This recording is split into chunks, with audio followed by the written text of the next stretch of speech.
хүний тухай арчлын тухай парламентын тухай Thank you so much for coming, and I would like to thank Хүмүүс эрхийнхээ хувьд ажиллах Иргэн байсан шиг ажиллах хүнийхээ асуудал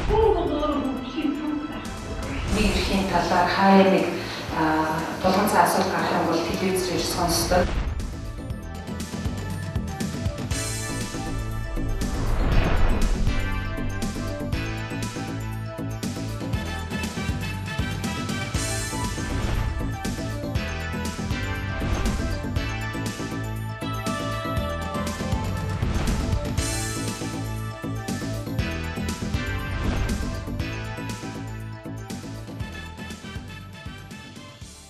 За Монгол Улсын хүний эрхийн үндэсний комиссийн тухай хуулинд бүх нийтэд хүний эрхийн боловсрал олох, боловсролыг хөгжүүлэх талаар ийм заалтууд байдаг. Тэгэхээр энэ заалтыг хэрэгжүүлэх ажлын хүрээнд хүний эрхийн боловсролыг олон нийтэд тэр дундаа одоо зорилттой бүлгүүдэд төвөх ийм зорилготойгоор үндсэндээ энэ сүүлийн 13 жил бол хүний эрхийн үндэсний комисс ажиллаж байгаа.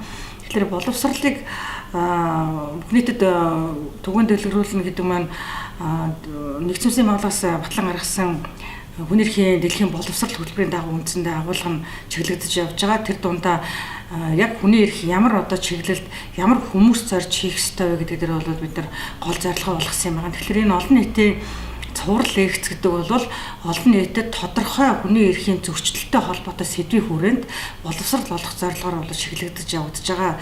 Жишээлбэл сүүлийн 2 жилд нийтийн нэгэн форумтай хамтарч хийсэн энэ олон нийтийн лекцээр дамжуулаад бид нар хүний эрх тэр дундаа одоо сэжигтэн ялагдагчийг эрүүгийн байцаан шийдэх ажиллагаанд хамгаалах эрх гэдэг юм. Эсвэл одоо парламент дахь хүний эрх, за хөнгөвчлөх хэмжлэгтэй холбоотой, ялангуяа эрүүл мэндийн хамгаалах эрхтэй холбоотой заалтууд, хүний эрхийн боловсрал, туруулын орчинд одоо ямар байх ёстой гэдэг дандаа ийм сэдвчилсэн зорилгоор энэ лекцүүдийг бол мэрэгчсэн ийм судлаач эрдэмтэн хүмүүсээр бол тавьж хилцүүлж байгаа. Тэгэхээр энэний гол зорилго нь болохоор ерөөсөө энэ хүний эрхтэй холбоотой бүх одоо хөтөлбөрүүд, бүх одоо ойлголтууд олон нийтэд тэр хэмжээгээс хүрээсээ тэр доторх заалтууд нь хүний эрхтэй чухам яаж холбогдож байгаа вэ гэдгээр бид нар хүмүүст энэ олон нийтийн лекцээрээ дамжуулж хүний эрхийн боловсролыг олох чиглэлийн үйл ажиллагаа явуулж байгаамаа. Тэгээд энэ DVD-ийн энэ лекцүүдийн нээлтийг одоо ингэж багцлж хүргэж байгаа, энэ хүргэж байгаа нийтлүүд, энэ хүргэж байгаа лекцүүд та бүхний ч гэсэн одоо хүний эрхийн боловсрал, хүний эрхийн бүх одоо үйл ажиллагаанд чинь тус нэмэр болох байхаа гэж бид нар төлөвлөж хийгдсэн учраас та бүхэнд энэ ажилд чинь бас амжилт хүсье. Нийтдээ нэгэн форумын стратегийн нэг үндсэн чиглэл бол хүний эрхийн үндэсний механизмыг бэхжүүлэх явдал юм. Энэ хүний эрхийн үндэсний механизмыг бэхжүүлэхэд бид хүний эрхийн үндэсний комисстай хамтран олон чухал ажлыг хэрэгжүүлдэг. Энэ хүрээнд тухайлбал хүний эрхийн тухай ярилцсан өглөөний сар бүрийн уулзалт байна. Мөн хүний эрхийн олон нийтийн лекц. Хүний эрхийн олон нийтийн лекцийг онцгойлон авч хэлэхэд бол энэ хүний эрхийн ойлголтыг түгээн дэлгэрүүлэх, хүний эрхийн мэдрэмж хандлагыг бүхий л салбарт гүнзгийрүүлэх, хүний эрхийг онлын түвшинд хөгжүүлэхэд бол өөрийн гэсэн хувь нэмрээ оруулж байгаа чухал арга хэмжээ гэж хэлж болно. Бид энэхүү арга хэмжээндээ хүний эрхийн чиглэлээр өндөр мэргэжсэн, энэ чиглэлээр судалгаа шинжилгээ хийдэг гадаад дотоодын эрдэмтэн судлаачдыг бол урьж оролцуулж тэдний одоо ариун туршлагаас нь яриалахын зэрэгцээ тухайн одоо салбарт хүний эрхийн ямар одоо чухал асуудлууд байна, энэ асуудлыг шийдэхэд ямар одоо чухал одоо хувь нэмрээ иргэд олон нийт төр иргэний нэгэн байгууллага хийх боломжтой вэ гэдэг талаас нь бид бол ярилцсан юм аа. Олон нийтийн лекцийн маань хөндөгдсөн сэдвүүд гэх юм бол үндсэн хууль ба хүний эрх, парламентын хяналт ба хүний эрхийн асуудал ч гэдэг юм уу, эсвэл охид эмэгтэйчүүдийн эрхийн асуудал, үл ялгуурлан гадуурхах хандлага ба тэгш байдлын зарчим, мөн хөгжил ба хүний эрхийн асуудал хэмжлэн энэ салбарт тулгамдж байгаа олон чухал асуудлуудыг олон нийтийн лекцээр үндсэн байдаг. Энэхүү олон нийтийн лекцийг өнөөдөр бид нар олон нийтэд бас DVD хэлбэрээр хүргэх гэж байгаа нь бол чухал ач холбогдолтой юм. Ингэснээрээ бол олон нийтийн лекц маань тухайн одоо танхимдаа яригадаад өнгөрөх асуудал биш, бас мөн иргэд сонирхсон хүмүүс бол бас хэдийд ч энэ сэдвүүдээр өөрсдийн ялангуяа сонирхсон сэдвийн лекцийг бол болоод үзчих боломжийг нэмэгдүүлж байгаа. Энэ лекцийн хүртээмжийг нэмэгдүүлж байгаараа бол энэ DVD бол онцгой чухал ач холбогдолтой гэж бодож байна.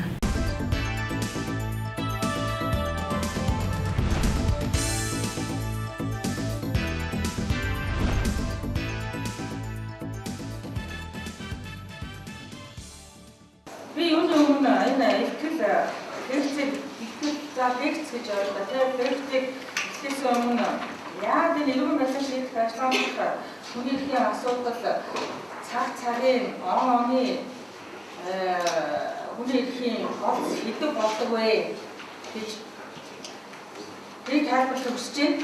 Яг тэгэхээр 2001 онд Монгол улсад Монгол улсын хүний эрхийн үндэсний комисс гэж бий даасан гараа байгуулагдсан. 1992 онд Монгол улс анхныхаа ардчилсан үндсэн хуулиар хүний эрх хэрэгжүүлэлттэй холбоотой заалтууд бүлгийг бий болгосон. Тэр бүлэг бий болсноос хойш 9 жилийн дараа үндэсний хэмжээний ийм хараа тус бий даасан байгуулагдсан. Тэгэхээр хүний эрхийн асуудал гэдэг дан хаан зэрүүн байдлаар шийдэх ажлаатай холбоотой асуудал байдгүй үгүй. Тэр бүгд ингэж таарах юм гэж байгаа. Салбарт хүний эрхийн асуудал байнга одоо энэ маргааны бос идэв босоор ирсэн.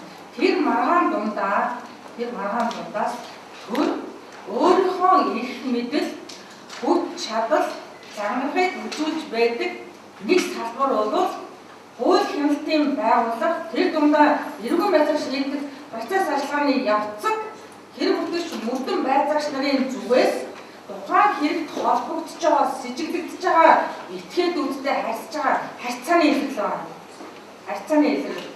Би яг гэж хэлж гэхээр төрийн мөрдөс зүйл тусгаад албан хаагчийн тамраа өгсөн хэрэг бүтээч мөрдөн байцаагч нар хуулийн хүрээнд хуулийн дагуу тухайн субъектүүдэд харьцах хэрэгтэй.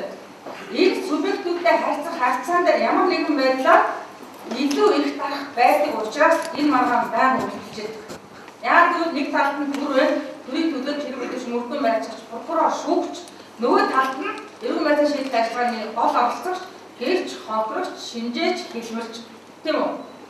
Тэгэхээр энэ салбарт хүний эрхийн нөхцөл байдлыг сайжруулах өрчил бодлыг арилгах энэ үйл ажиллагаанд одоо энэ хүний эрхийн чиглэлээр болон дотоодын өргөдөж байгаа энэ хууль тогтоомжууд нь олон улсын хэм хэмжээнд тогтоосон энэ стандартуудтай нийцэж байгаа нь үгүй юм байна. Энэ стандартуудтай нийцээгүй тохиолдолд дотоодын хууль тогтоомж өөрөө зохицуулалтаараа энэ хүний эрхийн нөхцөл байдлыг тухайн одоо объект субъектүүдэд хэрхэн одоо хамгаалж ажиллаж байгаа гэдэг бол энэ хүний эрхийн үндэсний байгууллагын гол цөм болж байдаг. За ерөнхийдөө бол зөвхөн хүний эрхийн энэ эргэн байцааг шийдэх ажиллагаанд хүний эрхийн асуудлыг ярихад хэдхэн одоо фокустай үзэж ярмаас санагдаад байна. Тэгэхээр өнөөдөр бол би та бүхэнд эхний энэ төлөх энэ фокус нь юу ахтай гэхээр хадгалж чөлөөтэй байх эрх эргэн байцааг шийдэх ажиллагааны явцад яаж хангагдж байгаа вэ гэдэг асуудлаар эхнийхээ асуудлыг хөндөж тавья гэж бодож байна л да.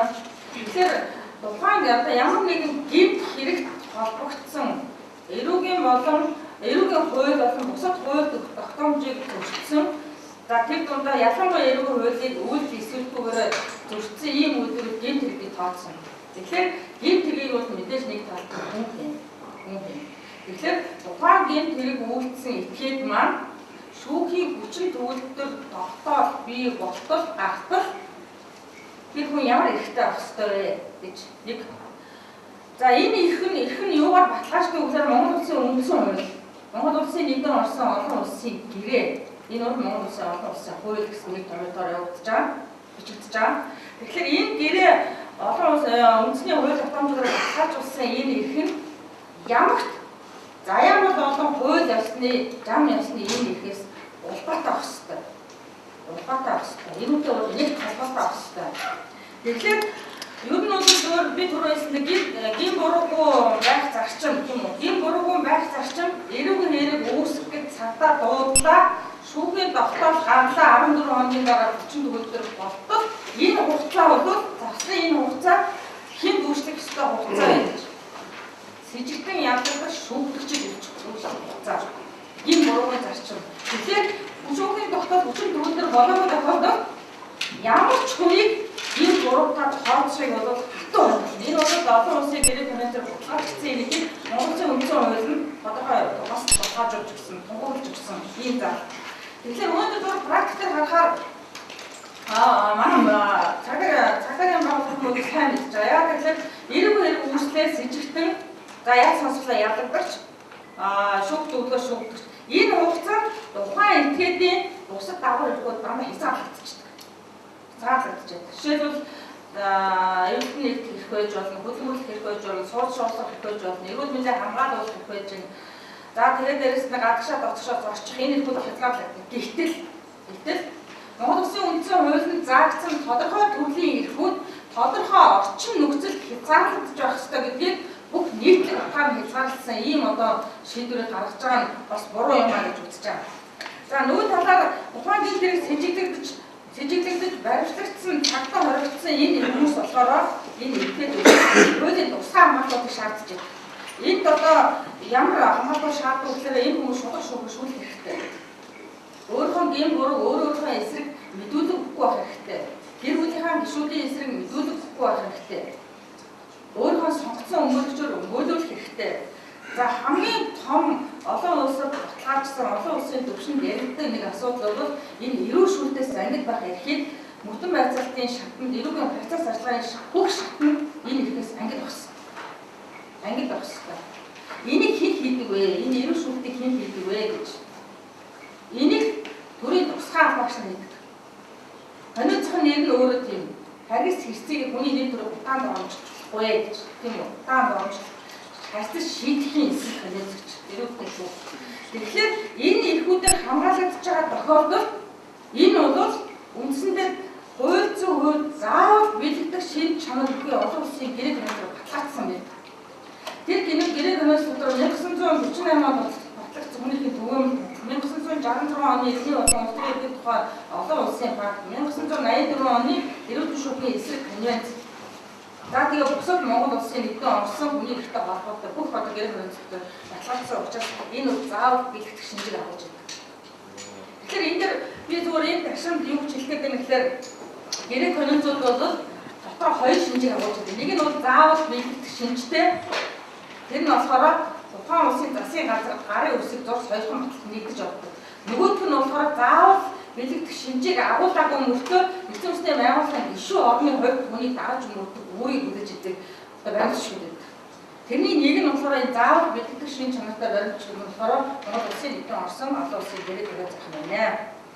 За гэмт хэрэгтэй тэмцэх эсвэл гэмт хэрэгтүүдтэй харьцах энэ олон улсын баримтчуудын баг тэн хагас нь энэ шүүхээс өмнө буюу эсвэл шүүгээр хилцэлгүй хоригдсон мөн цагааны журмаар хоригдсон хүмүүсийн эрхийг хамгаалах чиглэгдсэн байдаг. Одоо та нар ингээд биднийг эндээ сургалт хийж яваад ялгаагаар манай хууль асуудал та нар яалтаа сэжигтэй ялгагдчих эрхийг хамгаалаад хоригчийн эрх хамгаалахгүй байна вэ гэж.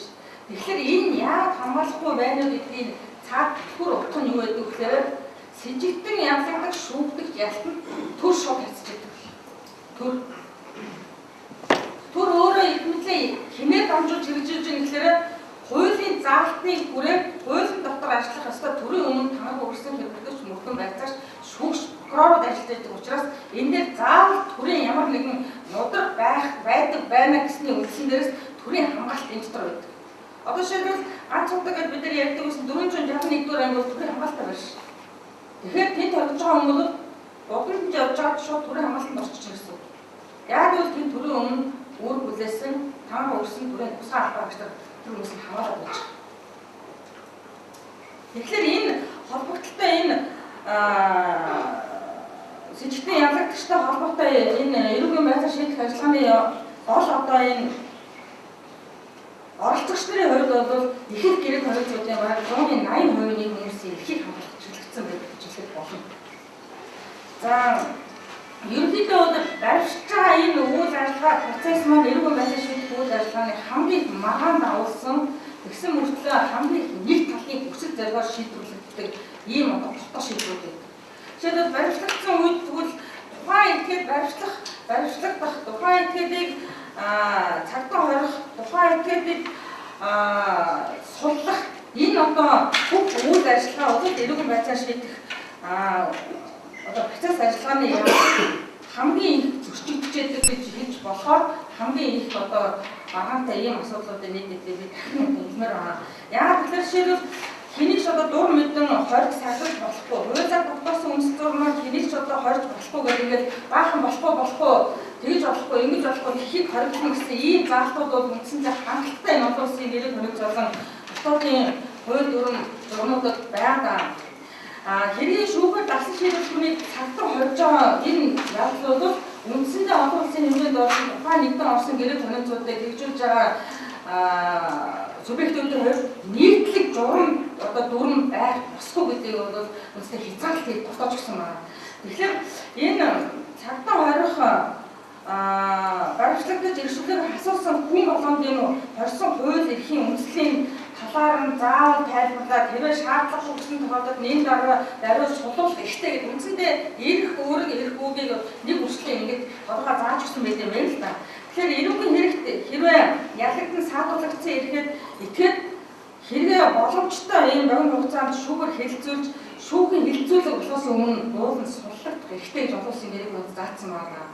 Тэгэхээр энийг манайх бол үндсэндээ хэрэг хөдөл мөрдөн байцаалтын шатанд цагтан хорих ийм насан чиглэл аргамжаанд дотор нь 2 хуваагаад ингэ зохицуулсан. Нэгдүгээрт нь яг зөвхөн бид нар хуульчилж 2020 оны хуулиас өмнө хэрэгжүүлсэн сэжигтэй салтаа орох гэж. Энэ 14 оны хугацаатай.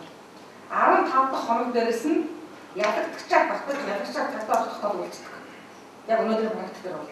Тэгэхээр энэ хоёр тохиолдолд хуульд онцгой тохиолдолд гэмт хэрэг сэжиглэж байгаа гэхэд яг сонцох юм басан сэргийлэх арга хэмжээ болох тактик оруулсан. Тэгэхээр энэ практик арчаанаас энэ албан шалгалт нэгдүгээр энэ онцгой тохиолдол гэсэн тодорхойлтыг ерөөсөн анхаарч үзэхгүй байгаа. Одоо бид нар 2004 онд санаад байхын эрүүгийн байцаал шийдэх хуульд судалгаа хийж үзсэн чинь 352 зүйл ангийн бараг 200 хэд дээр нь шууд одоо хорхоор ийм үндэслэл бүхий дүр зураг харагдаад ирсэн байхгүй яа тэгэхээр хүнд онц хүнд гэмт хэрэг сэжиглэгдэж байгаа энэ гэмт хэрэг эрүү үүссэн бүх хүмүүсийг шууд хорих заалттай. За өнөөдөр гэмт хэрэгээр бол тодорхой нөхцөлийг зааж өгсөн.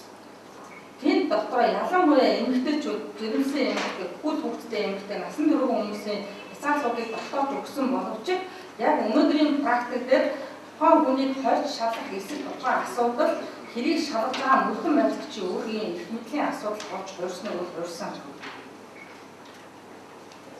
Гэхдээ 2002 оны хуулиар урд хуулиудыг орох юм бол хүндлэнгийн хяналтыг нэгжүүлэх нэг субъект бий болж орж ирсэн нь энэ нь шүүгч. Яг тэгэхээр тэр хөдөлж мөрдөн байцаагч прокурор саналаар танилцуулна, прокурор түүнийг хүлээж аваад шүүгчд танилцуулж уулын энэ үйл ажиллагаа явуулах ёстой. Гэтэл тухайн иргэний хадшгүй чөлөөтэй байх эрхэд хадж байгаа энэ хуулийн зохицуулалт нь өөрөө хүндлэнгийн хэмжээ гэсэн нэг ач холбогдолтой юм шиг үгүй юм шиг энэ субъектыг оролцуулж ирснээрээ тэр нь доошлох юм уу эсвэл заслан зогсоох юм уу эсвэл тодорхой хэмжээгээр хувь хэмжээ буурах тухай асуудал сүүлийн жилүүдэд үнэхээр харьцангуй өөр болж ирсэн. Гэхдээ энийг харьцангуй өөр болсон гэдэг асуудлыг юу гэж хэлэх вэ гэхээр хяналтгүй юм шиг мөртлөө хяналттай, хяналттай юм шиг мөртлөө хяналтгүй юм болж ирсэн. Яагаад тэгэхээр хэрэг хөтлөгч мөрдөн байцаагч прокурорууд шүүгтээр хавц хэрэгтэйгээ очоод тэр хэргийн нөхцөл байдлын талаар тухайн шүүгчид бүрэн танилцуулж тухайн хүний дасан сэргийлэх арга хэмжээ авах тухайн асуудлыг шийдвэрлэх саналыг өгчих ёстой. Гэтэл өнөөдөр практикээр бол прокурор нь мөрдөн байцаагчтайгаа яваад эсвэл мөрдөн байцаагч нь прокурортойгоо яваад тухайн хэрэг болгоны арга дээр очоод шүүгчид тэрийг танилцуулж дасан сэргийлэх арга хэмжээ авч байгаа тохиолдол 100% гэдэг. Тэгтээ одны санал хэзээ ч нийлдэхгүй. Энэ боломжч байхгүй юм лээ. Тэгэхээр хийд нэмэний тийм заалт энэ тухай яваад байна гэж бас манай зүгээс бол шүүмжилдэг. Тэгэхээр энэ цагдаа хорж байгаа нөхцөл нь өөрөө юу дагуулж яддаг вэ гэхээр үндсэндээ тухайн хэрэг өөрөө мөрдөн байцаалтын ажиллагаа явуулаад эцэст нь яа шийдэхэд онох эсэх нь тодорхойгүй юм бүгд. Жишээлбэл боловч бүтээгдэхүүн хэлээр оруулж ирсэн ч гэдэг юм уу тийм ээ. Эсвэл ийм бэлтгэл бүтээгдэхүүнийг одоо зааж бодлуулсан ч гэдэг юм. Эсвэл татвараас зайлсхийсэн ч юм уу. Энэ дандаа гадны урдагч байгууллагын дүгнэлтээр энэ тухайн хүнийг ийм буруу нотогдох шатанда нотлох баримтыг асар өндөр хэмжээнд цуглуулах шатанд явж байгаа хэрэгтэй.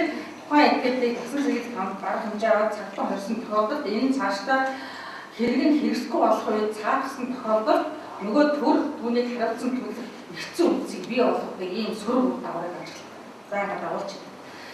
За нөгөө тэгвэр эрүүгийн байцаал шийдэх ажиллагаанд хизээ гэмт хэрэг тооцох юм, хизээ тэр хүний сэжигтнээр тооцох юм, хизээ ялагдагчаар тооцох юм. Энэ хүнийг дараа нь хааш нь шилжүүлээд ямар одоо зүйл ангаар явах гээд байгаа гэдэг бол процесс ажиллагааны хамгийн тодорхой ийм үе шатууд өнөг юм. Харамсалтай тухайн этгээдийг ямар тохиолдолд ямар болцол хангасан тохиолдолд хэрхэн яаж сулах талаар яг өнөөдрийн иргэн байдлыг шийдэх болно байхгүй.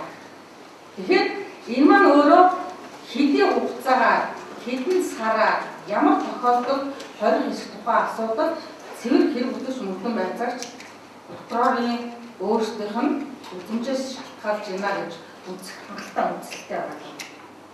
Уул нь бол зөвхөн хангалттай хангалттай тодорхой оршин суух хаягтай, гэр бүлтэй, дээрэс нь ажил албан тушаалтай ийм хүмүүсийг тэр олон одоо 20 цагтаа бас хэр зэрэг үр дүнтэй, хэр зэрэг зүгбэ гэдэг маань. Яг тэгэхээр дасан сэргийлэх арга хэмжээний төрөл дотор цагтаа хорихоос бусад төрлийн өвчнөө марах хэрэгслүүд байж. Тэгэхээр заавал цагтаа хорихыг сонгоно өөрөө сонгож авна гэдэг маань нэгдүгээр хэрэг бүтэц мөрдөн байцaalтай ажиллагааг хурдан хийх гээд ишөө дээрээс нь өөрт амарчлах энэ асуудыг хурдан шалгах гэж нэг талдаа тэгж үзэж болохоор нөгөө талдаа тухайн үнийг одоо гин тэрэг дахин үйлдэлээс урьдчилан сэргийлдэг орон зайлж болшгүй тэгээд хууль заасан энэ үндслүүд байна л да. Гэвтэл 2011 онд би цагдаа 461-р ангид хоригдсон хүмүүстээс судалгаа хийж үзсэн тогтоолын 80% яг жижигхэн хөвгтэй. Юу гэсэн гэхээр орон зайлж болшгүй. Тэгэхээр орон зайлж болшгүй байгаа нь бол ямар тохиолдолд энэ хүн орон зайлж болшгүй байсан бэ гэдгийг тогтоосны дараа тэр өгүүлбэрийг тавих ийм одоо шаардлага бий болох юм. За ерөнхийдөө энэ ялагчид цагдаа тасан сэргийлэх авах хэмжээ хад зөвшөөрөл өгөхтэй холбоотойгоор энэ сүүлийн тэр 2020 оны хуулийн зохицуулалт нь бол бид түрүүлсэн тэр хөндлөнгийн ийм хяналт оруулж ирж байгаа. Тэр хяналт нь болохоор тэр олон улсын гэрээ хоригд заагдсан албан тушаалтан шүүн таслах, шүүгч буюу шүүн таслах хэмжээ олгогдсон албан тушаалтан байцаа шийдэх ажиллагаанд хүний эрхийг баталгаажуулахад чиглэгдсэн чухал алхам болно гэж одоо ингээд энэ өгүүлбэрийг үндсэндээ энэ 2020 оны эрүүгийн байцаа шийдэх хуулийн 62-ийн 2 дахь хэсэгт оруулж иж суулгаж өгсөн юм байна л да. Суулгаж өгсөн юм. Тэгэхээр барилгын цагтаа хоригдсон энэ хүнийхэн тоо тэгвэл хөндлөгийн хяналт орж ирээд буураад байна уу? Тийм ээ. Эсвэл үндсүүгээр энэ хорж байгаа явдал байгаад байна уу үгүй юу гэдэг дээр бас олон тэр дундаа одоо энэ манай хүнийхэн хүмүүсд нэлээд шүүмжлэлтэй ханддаг юм. Өөр нь бол би түрүүн хэлжсэн тэр 4 журмаар зохицуулж байгаа тэр бүтэц мөрдөн байцаагч прокурор шүүгчтэйгээ очоод тухайн хэдийг талаар байдлыг танилцуулсан. За тэр тохиолдолд өмгөөлөгч заавал байх ёстой прокурор өмгөөлөгч хоёр хэлцсэний үндсэндээ тухайн тасан сэргийлэх хангамж авах эсрэг шийднэ гэдэг. Гэхдээ энэ бол үндсэндээ өнөөдөр бол амьдрал дээр байхгүй байгаа. За би түрүү хэлжсэн сэжигтэн орон цухтахыг зардсан бол тодорхой ийм үндэслэлтэй баримтжуулсан материалуудыг бий болгосны дараа энэ өгүүлбэр бишүүд яасан юм гэж. Тэгэхээр энийг улсын дээлчүүд тайлбарласан юм. Энэ тайлбар нь 2008 онд 2004 онд би тэр санаад байна. 35 дугаар зүйлийг тайлбарласан ийм тайлбар гарсан байхгүй юу 32 нэгдэр. Тэгэхээр энэ дээр бол уул нь тодорхой зааж өгсөн юм аа. Тэгэхээр эрүүл мэндийн шийдэх ажиллагааны зайлсхийх зорилгоор санаатаар зориулж зайлсхийсэн гэдэг. Тэн дотор нь үндсэндээ оршин суугаа газраа ойртох, орон нэрээ өөрчлөх, гадаад улсад бол өөр орон нутагт явах, эсвэл одоо нөгөө бэлэн болсон анх цаатуулах бүрийн өөрийн биеийн байцаал тодорхой мэдээллийг буруу ташаад танилцуулах, зүгтах, нуугдахыг оролдох гэдэг идэвхтэй үйлдэлээр нь энэ хэлээд байгаа байхгүй юу? Идэвхтэй үйл гаргасан бол орон цогтсон болшгүй. Тэр тохиолдолд яг ч тэгэхээр нөгөө тасан сэргийлэх арга хэмжээг түрүүний чи орон цогтох гэдэг ийм фактически баримтууд байгаа учраас чамайг тасан сэргийлэх арга хэмжээг чи өөрчлөлт цагдаа орно гэж. Гэтэл миний нөгөө талын яриад байгаа нь юу гэхээр эрүүгийн байцаа шийдэх ажиллагаанд оролцож байгаа энэ гол хэрэгжүүлж байгаа субъект маань эрүүгийн хуулийн заагдсан онц хүнд төрлийн гэмт хэрэг холбогдож байгаа хүмүүсийг шууд хордог ийм практик шүүмжлээд байгаа. Энэ яг тэр зүгээр нууцгүй хэлэхэд манай цагийн хамууд бүгд мэдж байгаа. Эрүүгийн хэрэг үүсгээд дугаар авахдаа хамгийн хүнд зүйл жишээлбэл 181-ийн 1-ийн хэрэглээр тухайн этгээд энэ зэвсгийн чанартай энэ зүйл хэрэгсэн байж болсоо үгүй 181-ийн 3-аар эргүү хэрэг үүсгэхэд энэ чинь хүнд хэрэг болно үстэй. Тэгээ авч ойрчин. Явцын тэр нөгөө зэвсгийн чанартай зүйл хэрэглээгүй байна 181-ийн 1-ээр яг сонсоод гаргачих. Тэгэхээр энэ маань өөрөө яаж юм гэхээр цагдаагийн дүү мэдээнээс жалгаагүй онц хүнд төрлийн гэмт хэргийн эрүүгийн хэргийн статистик тоон үзүүлж ирээс жил өсч гарч байгаа. Тэгсэн мэт шийдвэрлэлүүд нь дандаа өөр гарч байгаа. Энэ өөрөө юу гэдэг вэ гэхээр тухайн байцаагчийн өөрийнх нь эрүүгийн байцааг шийдэх ажиллагааг хэрэгжиж байгаа явцдах өөрийнх нь таалттай холбоотой. Өчнө олон хэрэгүүд энэ хүнд зүйл ангаар эрэг үүсээд тэрэн сүлдээ хүндөр зүйл ангаар өөрчлөлт яд сонсож ингэж шийдэж байгаа тохиолдол бол нэлээд дараад байна. За байцааг шийдэх ажиллагааны явцад энэ насан зэргийн арга хэмжээгээр үндсэндээ бол нэг хэд хэдэн олон улсын гэрэг хоригдол яг өнөөдөр гарч мөрсөж байгаа.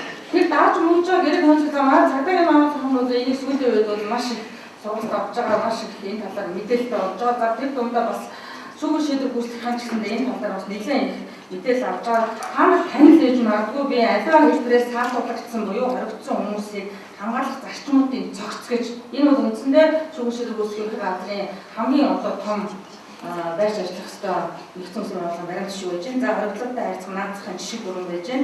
Хүчээр сургууль алга болохоос бүх хүмүүсийг хамгаалах гэх. За үндсэндээ энэ олон ингэ гэрэл хүмүүсүүдийн би нэрийг ингээд хэлээ яваасаа илүү доторх агуулга нь өөрөө юутай холбоотой гэдгээр жоохон зүдэрч ярихаар бас зорилоо доо. Тэгэхээр энэ манад энэ цагтаа хорж байгаа түрүүсээ би цагтаа хорих, сэжигтэй цагтаа хорих гэж ингээд яриад байна шүү. Энэ бол яагаад энэ яриад байна гэхээр энэ хит хатгарч байгаа. Тэгээд дээрэс нөгөө түрүүний миний хэлдэг тэр эрүү шүүлтээс ангид орох хэргийг чи ганц гол одоо зөрчил байгаа юм бол энэ цагтаа хорих үйл ажиллагаа мөн. Яагаад гэхээр удаан хугацаар хоригдож байгаа эдгээр тухайн мөрдөн байцаагч үсээд байгаа хэлүүлэх гээд байгаа мэдүүлэг авах гээд байгаа зүйлийг өссөн үсэг залхаалтын байдал орж хэлж байгаа юм хариулт өгж байгаа тохиолдлууд бол бас нэлээдгүй гараад байна л да. Тэг би зүгээр энэ тамд нэг 2007 оны нэг тоог авчирсан. Тэгэхээр энэ яагаад би энэ 2007 оны тоог яриад энд өнөөдөр ярих гэдэг нь гэхээр шүүгэн шийдвэр гүйцэтгэх ерөнхий газраас гарсан тоо мэдээлэл би харьцуулж явах гэдэг байна. Жишээлбэл 2007 онд одоо шүүхийн хэмжээнд эрүүгийн мэндийн шийдвэр хуулийн 68 дугаар зүйл заасныг дагуу 2824 хүнийг сэжигтээр харсан байна. За 3645 хүнийг ялагдчихаар цагтаа хорих зөвшөөрлийг шүүх болгосон байна. За 183 хүн цагтаа хорих зөвшөөрөл татгалцсан байна. Шүүх татгалцчих. За 2008 онд болохоор 1154 хүн зөвшөөрөл аваад 82 сэжигтнийг баримтлах зөвшөөрөл татгалцаад за 2009 онд ингээд 2879 хүнийг сэжигтнээр 3042 хүнийг ялагдагчаар 293 цагтаа хорих зөвшөөрөл татгалцсан гэдэг. Дандаа өссөн дүнтэй. Зөвшөөрөл олгохоос татгалцсан өссөн дүнтэй, зөвшөөрөл олгосон өссөн дүнтэй. Тэгээд дээрэс нь ялагдчихаар татаж цагтаа хорьсон дүнүүд нь өссөн дүн. Сүүлийн би 2007, 8, 9 оны дүнгийг харахад. Тэгэхээр нийслэлийн шүүхийн хэмжээнд бид нар ингээд аваад үзэхэд 1569 оны сэжигчнэр баримтлах шүүхийн захирамж гарсан байсан байна л да 1569 он шүү. 2007-аас 9 оны юм би ярьж байна. Тэгэхээр 2007-аас 9 он шүүхийн шийдвэр ганц удагдах 461 ангид 4969 хүнийг сэжигтнэр баримтлаж хорьсон байна. Тэгэхээр үндсэндээ энэ асар тоо ингээд 4, 5, 6000 хүн ингээд сүүлийн 2-3 жил. Тэгэхээр одоо нэг жилийн дотор гэхэд нэг 1000-1500 дотор энэ барьж харж байгаа хүмүүсийн тоо хэлж байгаа. Өнөөдөр шүүгэн шийдвэр ерөнхий газрын өгч байгаа тоон мэдээгээр шоронд яах гэдэлж байгаа ялтан мөрний 6500 орчим. За түүнээс тэн дээр нэмээд 1500 орчим хөдөө орон нутаг болон Улаанбаатарын 461 дүр ангид сэжигтнэр уриалгаж цагтаа хоригдож байгаа. Нийтдээ бол 8-9 мянган хүн жил өчтөр хязгаарлагдаж байж байна гэсэн ийм тоо байдаг. Тэгэхээр энэ шүүх шийдвэрийн 461 дугаар ангид бид нар ингэж шалгалт хийгээд үзэхээр энэ гэхдээ нэлээд дээр үс яригдсан одоо та нарыг танил болсон бах энэ 5 өдрийн орой хүн хордог нэг асуудал гараад манай цагдаагийнхын чалгаагүй прокурорын чалгаагүй баахан одоо баасан гаргийн орой хүн хориодын хоног нэг өдөр 3 хоног 72 цагаар саатуулж байгаа гарах чадвар нэг хэл ам баталж байгаа гайгүй очлоо гэдэг ийм тоо мэдээ өгөөд ерөөсөө энэ ажлаар зогсоочлоо гэсэн. Гэтэл энэ бас засраагүй байгаад идэв юм байна л даа.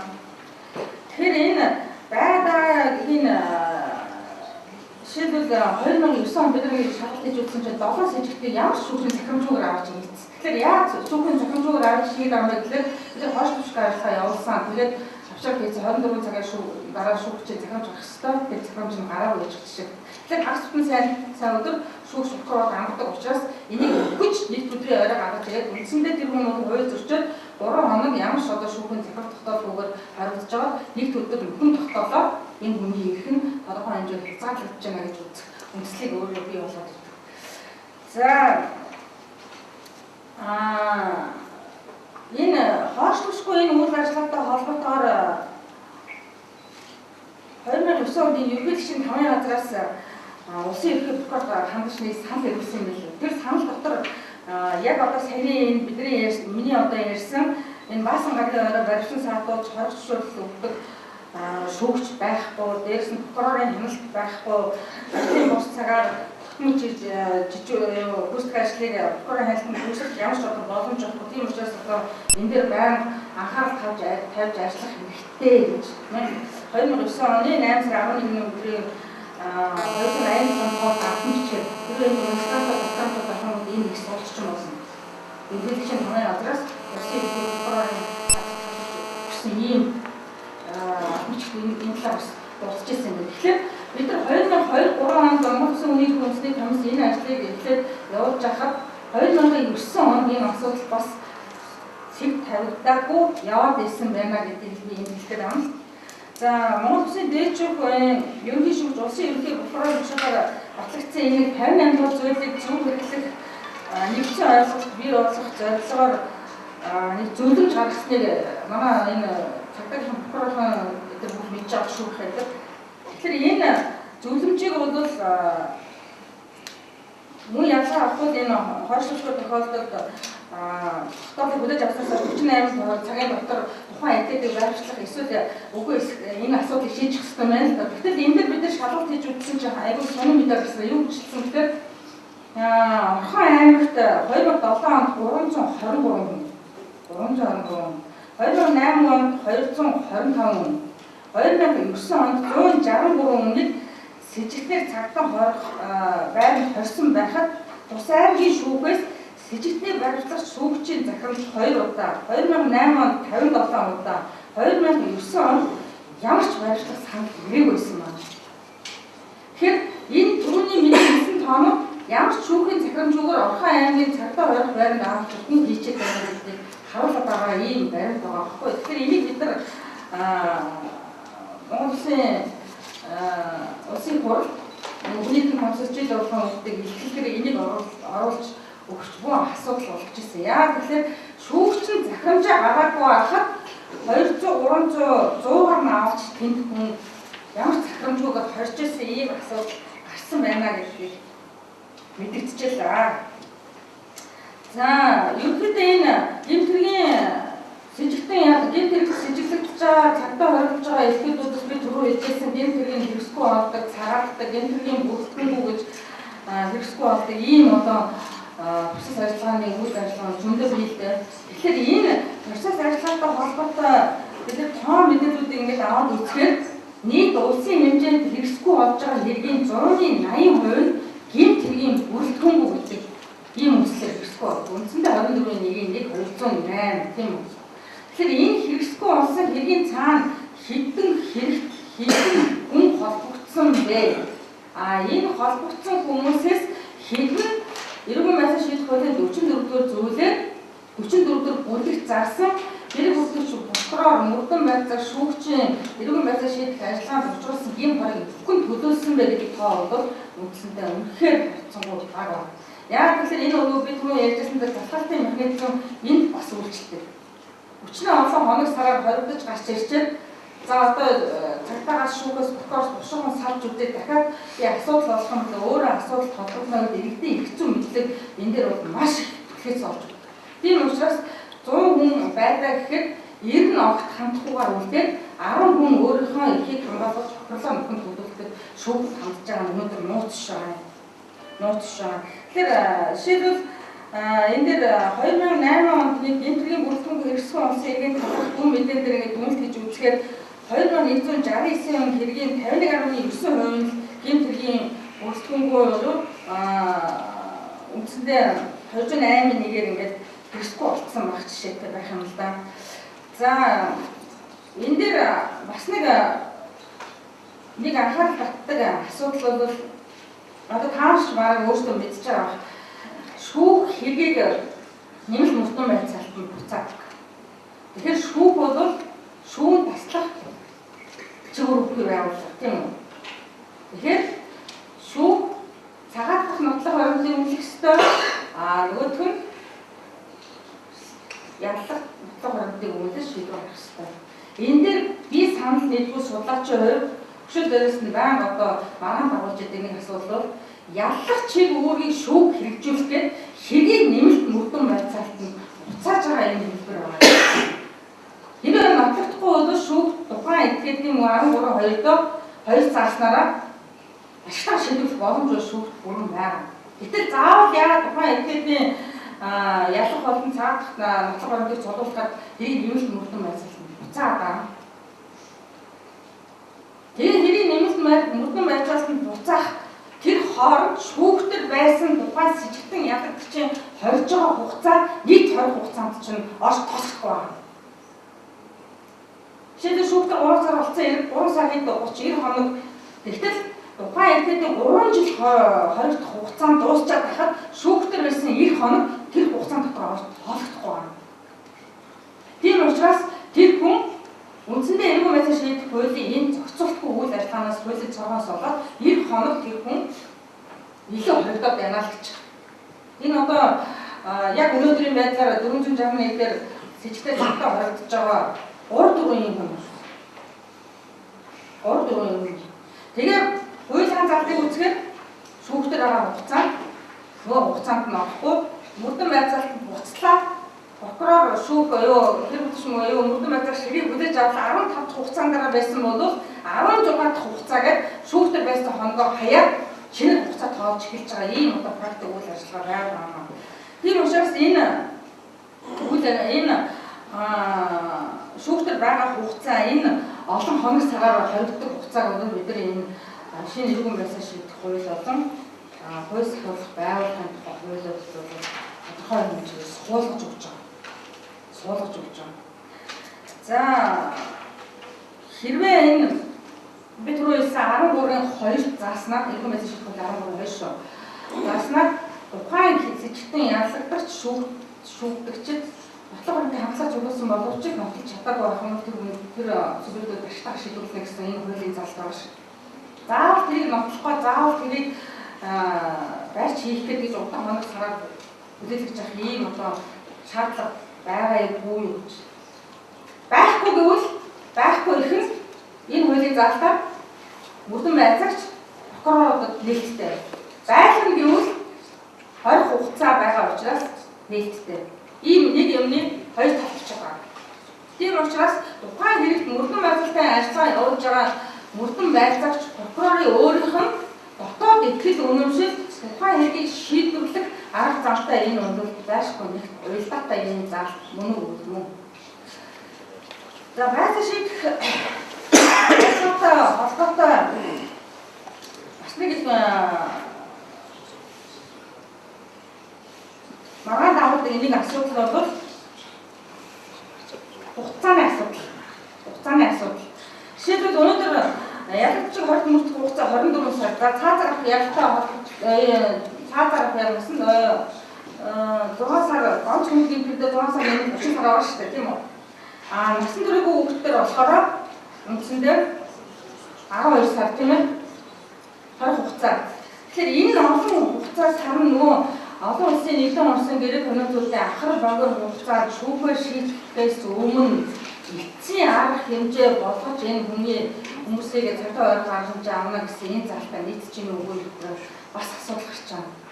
Өнөөдрийн хуулийн төсөлтөөр бол 24 сарыг 18 сар, насны дөрвөн хүүхдийн бол 12 сар болохоор ингэж хуулийн төсөл явж байна л да. Тэгэхээр энэ дээр бол олон улсын байгууллагаас ялангуяа насны дөрвөн хүүхдийг цагдаа ойрхон асуудал бол Монгол улс хэд удаан хугацаа байж байгаа учраас энийг 6 сараас сэтгүүлж тавьсан ийм одоо комитетүүд өгдөг зөвлөмжүүдийг за энэ зөвлөмжүүдийн үндсэн дээр бол тойрч мөрөх хугацаа нэлээд одоо багасах ийм одоо шинжтэйгээр төсөл тусахтай явж байгаа. За энэ цагтан хорсон энэ асуудал дээр бас нэг маргаан дэгдэж байгаа нэг асуудал бол өнгөлөгч асуудал. Өнгөлөгч асуудал. Яг тэгэхээр өнгөлөгч иргэн болсон ажиллагааны орчуур субъект өөрөө сонгон авсан өнгөлөгчийг өнгөлүүлэх хэрэгтэй. Өнгөлөгчдөө ганцаарч уулзах хэрэгтэй. Тухайн ихэд ижил одоо ашиг сонирхол бүхий биш болов хэд хэдэн өнгөлөгчтэй гарах хэрэгтэй. Тэгэхээр энэ өнгөлөгчтэй холбоотой асуудлууд иргэн байдлаар шийдэх ажиллагааны хэрэг бүтэц мөрдөн байдлаар шүүгч, прокурор, нөгөө талд нь дээрч, хохирогч, өнгөлөгч, сэжигтэн, ялагдагч бүгд одоо нэг ийм цус субъект байна. Тэгэхээр энэ юунд дээр маргаан дэдэд байдаг вэ гэхээр миний сонгон авсан өнгөлөгч биш байна. Эсвэл хэрэг бүтэц мөрдөн байдлаар прокурорууд нэг зарж өнгөлөгч томилж өгч байна. Эсвэл өнгөлөгчтэй ганцаарчлан уулзах эрхийг зөрчилнө гэдэг асуудал байнга гарч байгаа. Одоо манай мөрдөнгүүд ч гэсэн энэ асуудал гомдол хүслийн шинжтэй гэж тэмдэглэж ирж байгаа байна. Яг нь манай комиссар бол энэ асуудал маш их ирж байгаа. Тэгээ яг ганцаарч уулзах болохгүй байна гэхлээр бид нар асуудыг тавьж байгаа. Танах 461 дээр ингээд танах ганцаарч уулзах өөрөө бий болоо гэж. Өөрөө болгочлоо. Гэтэл өөрөө уур чимээний хамгаалалт байхгүй. Тийм учраас бид нар ихэд зөрчүүлж байна гэж. Нэг талаасаа өнгөлөгчийн ёс зүйн өнгөлөхийн эрхийн тухайн хүн өнгөлөгчөөр өнгөлүүлэх эрхийн асуудал энд яригдж байгаа юм шиг мөртлөө нөгөө талаар хуульчийн этикийн асуудал энд заавал яригдж байна. Тэгэхээр өнгөлөгч бол түрүүн би хэлсэн нэг зохид зааж өнгөлөгчийг өгнө гэдэг бол одоо хамгийн бүдүүлэх асуудал. Ялангуяа энэ сүүлийн 2-3 одоо манай дээр ирж байгаа урд гомдол дээр өнгөлөгчийг нэг зааж одоо томилсон тийм одоо хэрэг бүтэц тийм мөрдөн байцаагч нар энэ өнгөлөгчийг нэг зааж одоо томилж өгсөн гэсэн ийм гомдол санал ирж тухайн өнгөлөгчтэй холбоотой асуудлыг Монголын өнгөлөгчтэй холбоонд бид тавьж шийдвэрлэж ирсэн ийм практик туршлага байна л да. Тэгэхээр энэ өнгөлөгчийн асуудлыг бид нар үндсэндээ олон улсын энэ гэрэг хориончууд нэгдсэн үндэсний байгууллагаас гаргаж байгаа баримт бичгүүд Монгол Улсын үндсэн хуулинд заасан өнгөлөгчтэй холбоотой эрх зүйн байдал иргэн байдлаар шийдэх ажиллагаанд өнгөлөгчийн өөрийнх нь үүрэг оролцоо эрхийн асуудалд тулгуурлаж өнөөдөр байдлаар шийдэх ажиллагаанд оролцох хэрэгтэй. За энэ дээр бас нэг манай хэрэг бүтэц мөрдөн байцаагч нартай холбоотой манай прокурор шүүгийнхэн 20 байгууллагатай холбоотой нэг асуудал байна. Юу гэхээр одоо бол хоригдож байгаа ихтэй бол өрсөлдөн задлах хэсэг тухай өөрийнх нь их асуудал. Тухайн этгээд гаргаж байгаа аль нэг шийдвэрийг эсэргүүцээд тэмцэлийн нэг хэлбэрт орног бол бид нар өрсөлдөн задлана гэдэг. Гэтэл өрсөлдөн задлах энэ асуудлыг сэжигтэн ялагдагчийн хойч мөрдөх шийдвэрийг биелүүлэх тухай 1999 оны хуулиар 36-д байж байгаа. Ерөөд нэгдэн аюултай авах юм бол өрсөлдөн авахын эмчил зогсооно тийм үү? Том юм шүү. Гэтэл одоо манай нэгдсэн орны гишүүн орны хувьд майлтын тунхаглал зааснаар өрсөлдөн өөрийнх нь зөвшөөрлгүй асан зогсохыг хориглоно гэж хориглоно. Үндсэн хуулиар заалтаж үзэх нь бол олон улсын гэрээ конвенцийн заалтын дотоодын хууль тогтоомжтой зөрчилдөж байгаа тохиолдолд зөөрхөө олон улсын гэрээ өршөлтэй тийм үү? Төрөлтөд байгаа юм чинь хэрэг майлтын тунхаглалаар бид нар явах юм бол тухайн эсрэг албан эмчилгээг нийлхийг зөвшөөрөөгүй тохиолдолд гадаж эмчилж болохгүй. Энэний цаана тэгвэл тухайн улсын задлж байгаа этгээд нас орох яах вэ гэж хин хариуцах бай. Тэгэхээр нөгөө шүүхийн болон хуулийн практикт олон улсын гэрээ конвенцийг хэрэглэж дадаагүй хор уршиг энэ дээр гарч. Заавал нэг юмны ардаар нэг хүнийг аваач наач гэдэг юм уу?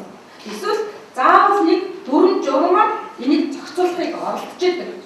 Тэгэхээр үндсэндээ бол энэ өрсөлдөөн зарлахтай холбоотойгоор хүний эрүүл мэндийг хамгаалуулах эрх энд зайлшгүй яригдчихэв. Зайлшгүй яригдсан. Зайлшгүй эрүүл мэндийг хамгаалуулах эрхийн асуудал яригд. Би зөвхөн харж жишээ хэлээ л да энэ эрүүл байдлаа шийдэх ажиллагаатай холбоотой. Гэхдээ шоронд 20 газар 20 ангид ялт идэж байгаа ялтны асуудлыг бид нар шийдвэрлэж. Тэгэхээр юу шийдвэрлэгдсэн бэ гэж та нар сонсож байгаа бол 2008 оны хууль зүйн дотоод хэргийн сайд эрүүл мэндийн сайд хоёрыг хамтарсан тушаалаар жирийн дэглэмээс бусад дэглэмд ял идэж байгаа ялтнуудыг 2 дахь шатны эмнэлэг буюу энгийн эмнэлэгт эмчлүүлэхийг хоригдлоо гэсэн залт. Энэ тухайн дүрм журмын 1-р залт. Тэгэхээр энэ дүрм журмыг өөрчилж байгаа. Яагаад өөрчилж байгаа вэ? Эрүүл мэндийн хамгаалалт эрх бол ялгууртаа оногдуулдаг, ялгууртаа эдэлдэг эрх биш ээ. Тийм учраас бид нар сая 427 дугаар 20 анги дээр Бамар 20 ангилгаа тэнд энэ нурууны өвчтөе хүнийг чанд энд 20 анги штэ энгийн эмнэлэгт аваач хаалгааг нь хийлгээд явдаг болгоод гаргаж байгаа жишээ. Тэгэхээр энэ бол эрүүл байдлыг шийдэх ажиллагааны явцад хэдийгээр тухайн хүний хууль ёсны зарим төрлийн эрхүүд цаарлагдж байгаа боловч ерөнхийдөө хууль ёсны зам ёсны зарим эрхүүд нь хязгаарлагдахгүй. Эрүүл мэндийн хамгаалалт эрх хязгаарлагдахгүй байх ёстой, сурч овсрох эрх хязгаарлагдахгүй байх ёстой, эрүүл шүүлтээс ангид байх эрх хязгаарлагдахгүй байх ёстой. Өшөө дээрээс нь өмгөөлөгч хууль зүйн зөвлөгөө авах, арга гэрний эргэлт уулзах энэ бүх эрхүүд бол нээлттэй байх ёстой. Энийг бол хатан анхаарах хэрэгтэй.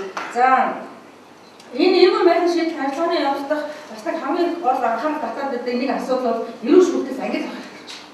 Тэгэхээр эрүүл шүүлт гэдэг манайхан үндсэндээ одоо бол өөрчлөгдсөн. Энэ нь бол бас ихтгэл хандлуун байдаг. Яг тэгэхээр 2001-2 онд Монгол Улсын хүний эрхийн комисс байгуулагдаад цагтаа болон хууль зохиол байгууллагын суул хийж хаад эрүүл шүүлт гэдэг нэгддэг байсан.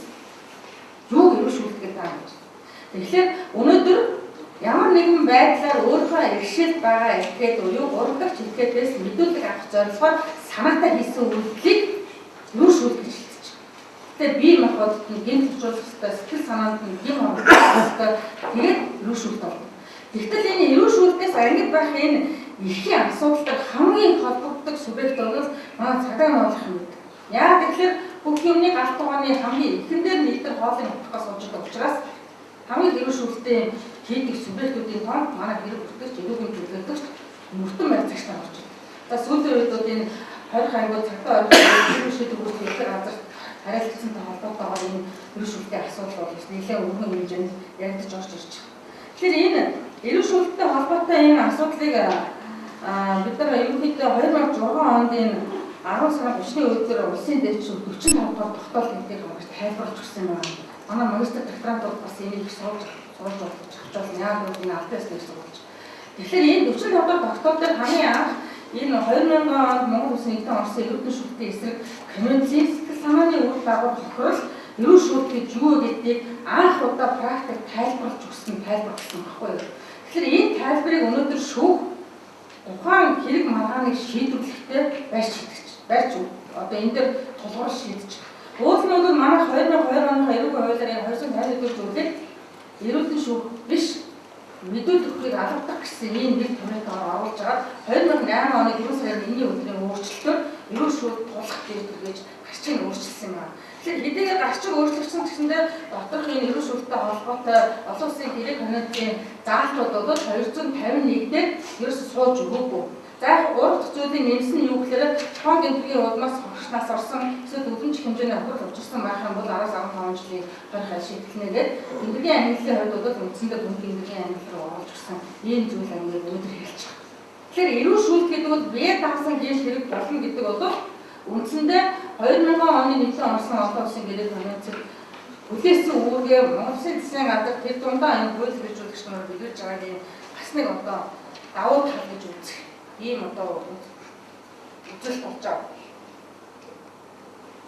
За энэ эрүүгийн хуулийн энэ өөрчлөлтөөс гадна ерөнхийдөө энэ байцааг шийдэх хуулийн 27 дугаар зүйлийн 2 дахь хэсэгт энэ мөрдөн байцаах халдвар прокурорын дэд мөрдөн байцаах халдвар гэж байгаа шүү дээ тийм ээ. Одоо голтоо хурамдаг гэдэг болдог. За энэ авчин бол манайд анх удаа яг энэ ерөн шүлтийн эсрэг конвенцэд заагдсан гин төлөвүүдийг шалгаж өмөрдөх зорилгын чиглэлтэйгээр анх байгуулагдсан юм байна. Тэгэхээр энэ 8 жилийн хугацаанд зөвхөн бид нар тоо мэдээний нэг аваад үзэхээр би зөвхөн танаатай тоо хэлээ л да 2011 онд хэрэг бүртгэгч 18, мөрдөн байцаагч 22, цагдаагийн ажилтан тэр нэг албан хаагч нар 165, за тагнуулын ажилтан 14. За 2012 онд 12 оны эхний 10 сарын байлаа шүү. Хэрэг бүртгэгч 16, мөрдөн байцаагч 25, цагдаагийн албаагч 121, тагнуулын ажилтан 5 хүн энэ ерөн шүлтэй холбоотой гэмтэлд холбогдсон ийм тоонуудыг корсод өгч байна. Тэр энэ юу хэлээд байна гэхээр ерөн шүүлт тулах энэ 251 болохгүй. Хэрвээ энэ дээр эрүүгийн төлөөлөгч нарыг нэмчих юм бол энэ бүр замраа авсан тоо. Өчнө олон эрүүгийн төлөөлөгч гүйцэтгэх ажил шугамаар хүнийг фармд хавуулчлаадаг, додчлаадаг, дарамтлчлаадаг, даанлгийчлаадаг энэ субъект биш. 251 субъект бол өөрөө хэн байдаг вэ? Энэ мөрдөн байцаагч нар байдаг ш. Тэгэхээр энэ орохгүй. Эвгүй төлөш орохгүй. Шүүхэн шийдвэрлэх юм. Цагдаагийн албаагч нар орохгүй тийм үү? Цагдаа нар орохгүй шүү дээ. Тийм ээ? Энэ хүмүүсийн гэмт хэрэг тэгвэл үйлдсэн гэж байгаа гэмт тэгвэл юугаар шийдвэрлэгддэг вэ гэж. Тэрийг ойлгож үзсэн баггүй. Тэрийг сонирхоод үзэхээр бусдын биеийн махбод хөнгөн гэмтэл санаатаа уншвал 99. Эсвэл хүн дотор гэмтэл учраас 96, 94. Дандаа тэмдгүүд ангиудаар шийдэлтэй явцсан. Яг ясан дээр нөгөө ерөн шүүлтийн хэлбэр дүрсийг хэлбэр агуулмжийг тухайн этгээд үйлдэл гаргаж ирж гэнэ үү? Ирж гэн. Байна. Яа шийдэж болохгүй. Яагаад гэвэл хязгаарлалттай субъект хийсэн учраас энэ 251-ээр шийдэхгүй байна. Тийм учраас энэ 251-ийг бид авсан энэ зүйл ангийг одоо шинэ эрүүгийн хуулинд бид нэр эрүү шүүлттэй энэ холбоотой эрүү шүүлт болох гэдгээр субъектийн хязгаарлалтыг өөр болгож өгч. За энэ яг мөрдөн байцах энэ албан дээр энэ мөрдөж байгаа энэ хэрэгүүдээс ингээд бид нар бас судалгаа хийгээд үзэхээр тэр 6 хэрэг өгшөлийн хуульд хамрагдсан. За мөрдөн байцагтай ажиллагаа явуулсан 12 бүхөр явах үйлдэл шүүх 5 шилжүүлсэн гэдэг. Нодлон надыг Усаймд төрж хахад аймаг дундаас хамгийн их эрүү шүүлтийн 251-ээр эрүүгүй хэрэг үүсгэсэн аймаг Усаймд. 4 цагдаагийн албан хаагчдад 4 эрүүгийг үүсгэсэн. Тэгээд энэ дотор нь 2 мөрдөн байцаагч, 1 эрүүгийн төлөөлөгч, 1 цагдаагийн ажил. Тэгэхээр энэ бол нийтлэг байна. Нийтлэг. За арай 2002 оноос өмнө 90-ад оны үе шиг өрөөндөө авчирч хонуулаад эсвэл одоо урд нь хоол унд тавиад давхалаад гэр орных нь жирэмсэн амгаа хүүхдийг авчирч айлгаж сүрдүүлээд ингэж мэдүүлэг аваад байдаг энэ үеийг өнгөрсөн. Яа тэгэхээр ямар аливаа нэгэн юм бол улам нарийсхын хэрэг тухайн аргачлал өөрөө бас ярьж эхэллээ. Нэг хэсэг чинь одоо нууцгүй хэлэхэд манайхан чинь цохол унгaalчтай додоо болчтой ийм юм зөндөл байсан ш. Одоо бол хүртэл цохол унгaalж байгаа тэр хүртэл мөрдөн байцаагчтай байх болсон. Ямар арга шилжээд байна гэж зориод үзэхээр эсвэл зант хэлдэг, дарамтлагдаг, доромжлдог, айлгын сүрдүүлдэг ийм арга руу орж эхэлж. Тэгэхээр энэ нь болохоор өөрөө илүү бие махбодын эрүүл шүүлтгэхээс сэтгэл санааны эрүүл шүүлтийг хэлбэрлөө хамгаалж орж ирж байна. Тэгвэл сэтгэл санааны эрүүл шүүлт өнөөдөр ямар түвшинд байна вэ гэдгийг зөвхөн тухайн хохирогч өөрөө хохирлоо гаргахаар төлөөсөн нэхэмжлэл гаргах юм уу эсвэл тухайн байгууллагад үргэлж хомл гаргахтаа энэ асуудлыг баримтшуулж авчирч байгаа тохиолдол нэлээд бүх байгаа.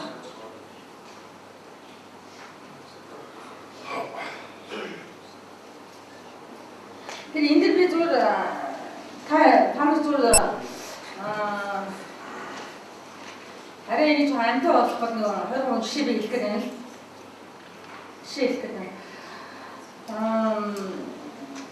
2001 онд Эрдэнэтэд Иргэн Б гэж хүнийг цагтаа оржээ.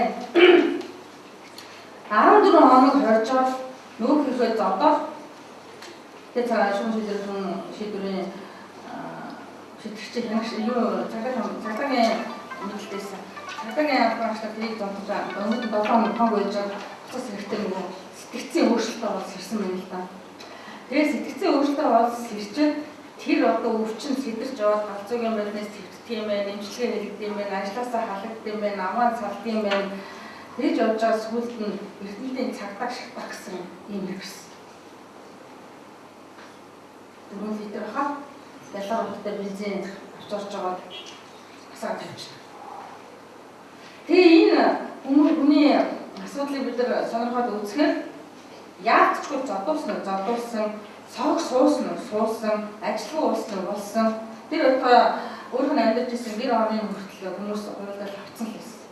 Тэгээ энийг хөөслөж явж байгаад яг энэ биний түрүүн ярьсан тэр эрүүл мэндийн шийдвэр хуулиар 44 дугаар бүлгийн дагуу төлөөсөн хүмүүс гаргаж ажиллах байсан хугацааны эрүүл мэндийн орон байрны сэтгэл санааны авралын асуудлыг шийдвэрлэж маш их материал бүрдүүлсэн, маш их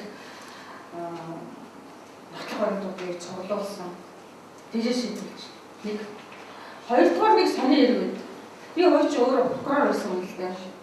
Тэгээд буцаад энэ хүний хамгаалалт ордын төлөөлөлт хэмжээ гаргасан чинь надыг аюу олон хүмүүс төжилсэн. Бүдлэндээ хэрэглээр чи өөрөө прокурор байсан байж наад болчин алдсан л байхгүй юу? Эний төлөө ингэж явахгүй шүү. Алсан алдааг би мэдэхгүй шүү.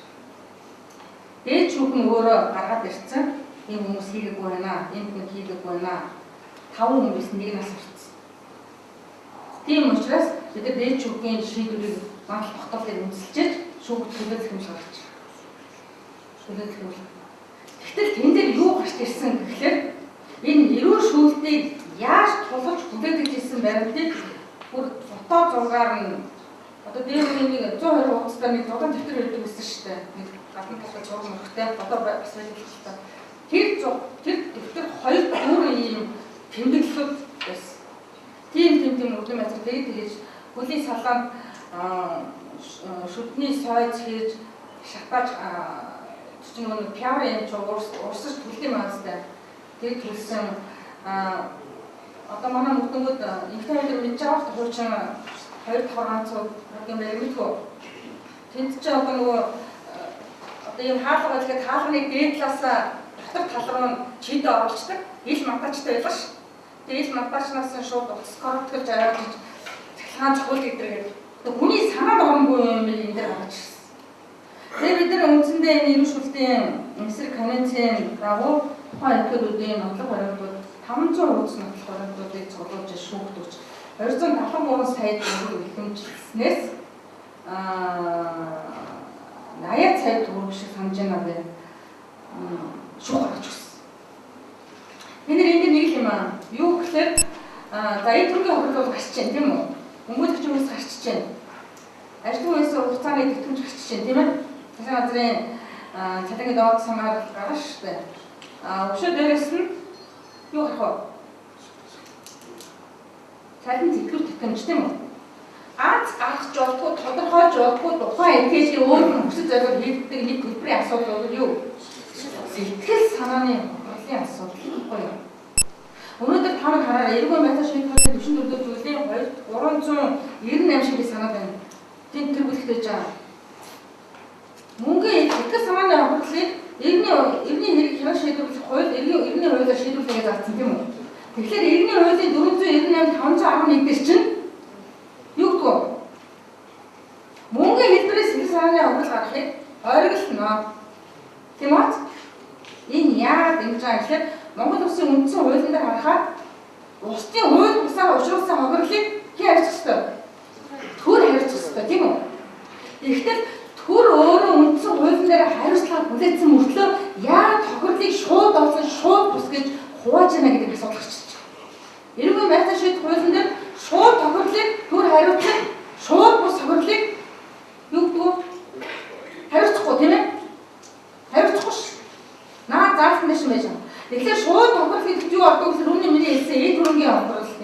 хөлний хохирол. За тэр цалин хөлөөний хохирол тийм үү? Шууд бус хохирол дотор юу? Сэтгэл санааны хохирол. Тийм учраас өнөөдөр хүртэл хамгийн их маргаантай хамгийн их одоо шүүхт энэ асуудал давуулж байгаа хохирлын асуудал бол энэ сэтгэл санааны хохирлын асуудал юм. Ганц секунд, ганц доор тухайн этгээдийн тэр өрөөнд байж байгаа шанал зовлон мэдээгүй гурван шүүгч энийг чи тэдэн төрөнд нэгсэн байж чамд тэдэг өгнө гэдэг бол бас хатуу. Гэхдээ шүүгчдэрийг бас 100% дуудаж болохгүй. Яа тэгэхээр нэг хуулиар нь зөвшөөрөл олгочиход нөгөө хуулиар нь хориглоо гэсэн. Тэгэхээр бид нар үндсэндээ энэ хохирол нөхөн төлөөлөх энэ хохиролтой холбоотой асуудлуудыг Англи, Герман, Япон, Оросын холбооны улс дахь энэ хохирлыг яг тооцож байгаа аргачлалын системээр өндөр ажиллаж байна. Зүгээр бусад улс орнуудыг хараад үзэх юм бол бүрийн үндэсний доод хэмжээ дэд дахин гисгсэн. Эсвэл нэг өдөр хоригдсон өдрийнх нь хөлс нь хэдэн паунд, хэдэн йенээс эхэлнэ гэдэг тодорхой зааж өгсөн. Манай дуудад үндсэндээ нэгээр нь зөвшөөрөл нөгөөхөр нь хоригдсон учраас сэтгэл санааны хохирлоор за арга буюу одоо 3 жил бүтэн суудсан, хоригдсон эсвэл 5-6 сар хоригдсон өндөр шүүгч бол өстой нэг наашаа харж янийг цаашаа харж уйлж байгаа л хэдэн төгрөг болгож байгаа юм өнөөдөр. Тэгэхээр энд юу дутагдаад байна вэ гэдэг асуулт гарч байна. Юу дутагдаад байгаа вэ гэвэл олон улсын гэрээ конвенцийг шүүхийн практик хэрэглэх асуудал юм. Шүүхийн практик хэрэглэх асуудал юм. Тийм ч учраас 2008 онд улсын дээчүү олон улсын нийтээр дарж мөрдөх хэм хэмжээ тогтоосон эрх зүйн актуудыг шүүх хуулийн практикт хэрэгжүүлэх тухай тогтоол гарч ирсэн. Найж үсгэсэн дугаартай. Тэгэхээр тэр дугаартай тогтоол дотор өнөөдөр одоо та нар бүгдээрээ мэдж байгаа төрийн мэдээлэлээр гарсан Монгол Улсын эдийн орсон бүх гэрэл конвенцууд байна. Тэгэхээр тэр төрийн тусгай мэдээллийн тусгай дугаар гэдэг бол албан ёсны сурвалж мөн үү? Тэр хэрэгж болох уу? Болно. Тийм учраас өнөөдөр одоо шүүхийн практик бол дүүргүүдээ ялангуяа дүүргүүдээр бол нэлээд олон шүүгүүдийн олон улсын гэрээ конвенцийг шүүхт хэрэглэх тухай асуудалтай ялангуяа цаазтай холбоотой хэрэгтэй бол хэрэгж байна. Хаач одоо бол Магдуурыг хийгээд 2010 онд тийм ээ 10 онд энэ улс төрийн эрхийг хойгуулсан мөнгөтэй 2 дахь протокол нэгэд орсон ш. 2 дахь нэмэлт протокол гэдэг бол цаазаар аппликыг халах протокол. Тэгээ орсон учраас шууд орсон өдрөөсөө Монгол улсын дотоодын хууль тогтоомжийн нэгэн адил үйлчлэл.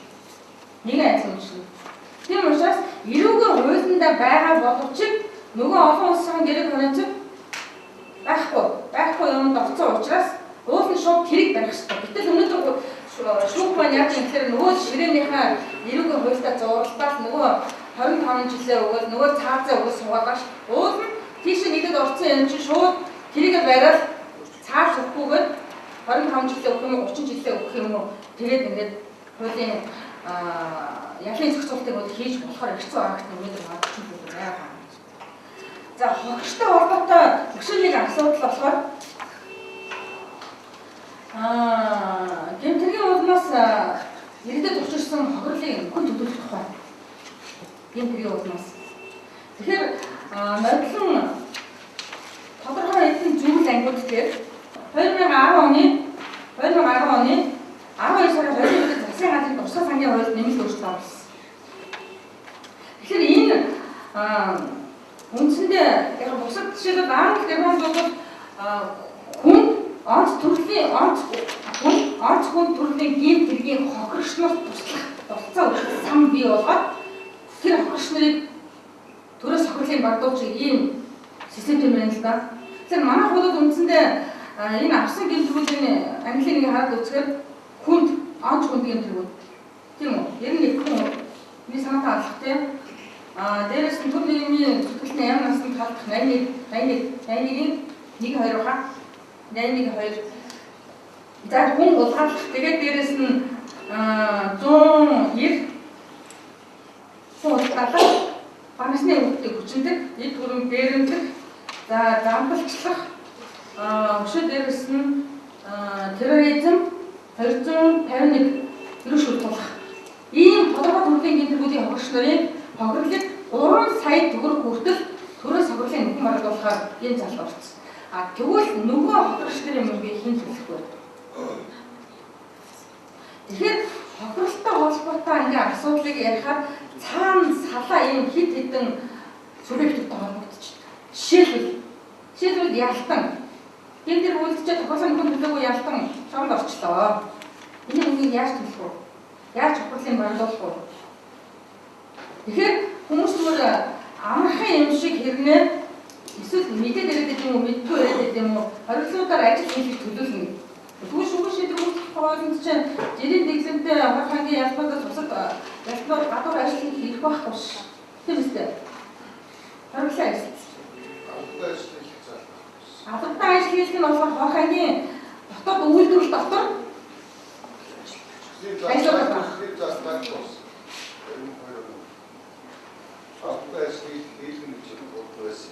Хор хагийн дотоод үйлдвэрлэлээр ажил хийж байгаа.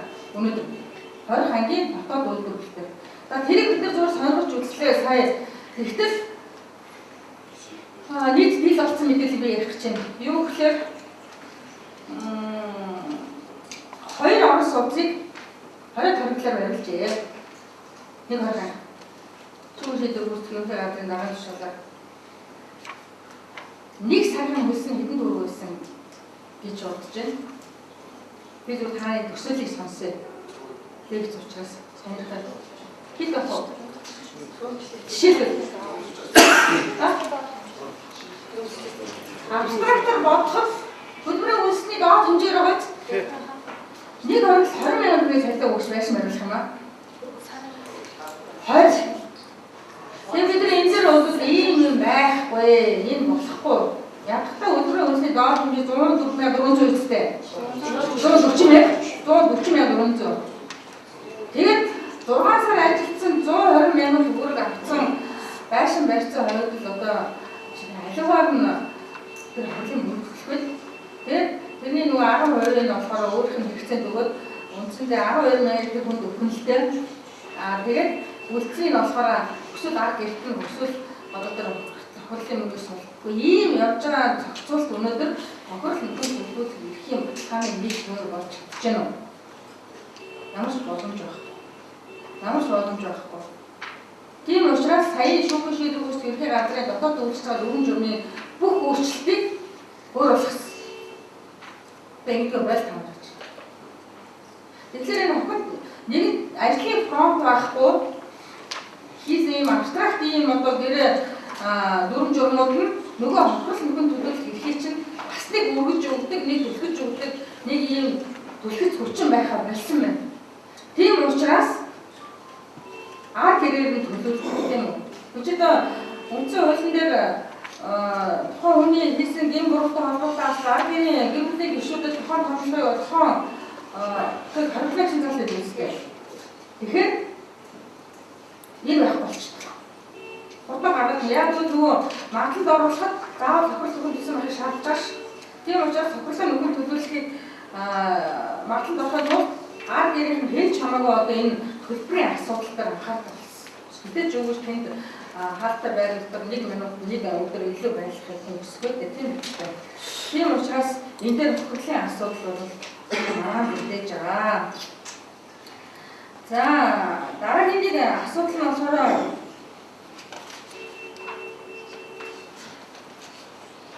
энэ яа шийдэлтэй холбоотой асуудал байна. За манай бол яа шийдэлийг за мэдээж тохирсон тухайн гэр хэрэгт нь яа шийдэл оноод тохирсон яа шийдэлийг оноод за тэгээд энэ дээр цэцэд хүмүүжил гэр хэрэгээс урьдчилан зэрэг төрийн бодлого хэрэгжүүлээ. Тэгээд хасан хүмүүжил ийм зорилготой яа шийдэл юм уу? Яа шийдэл яа шийдэл байх ёстой.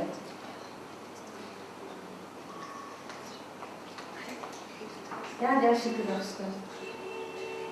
Яа шийдэл ямар байх ёстой.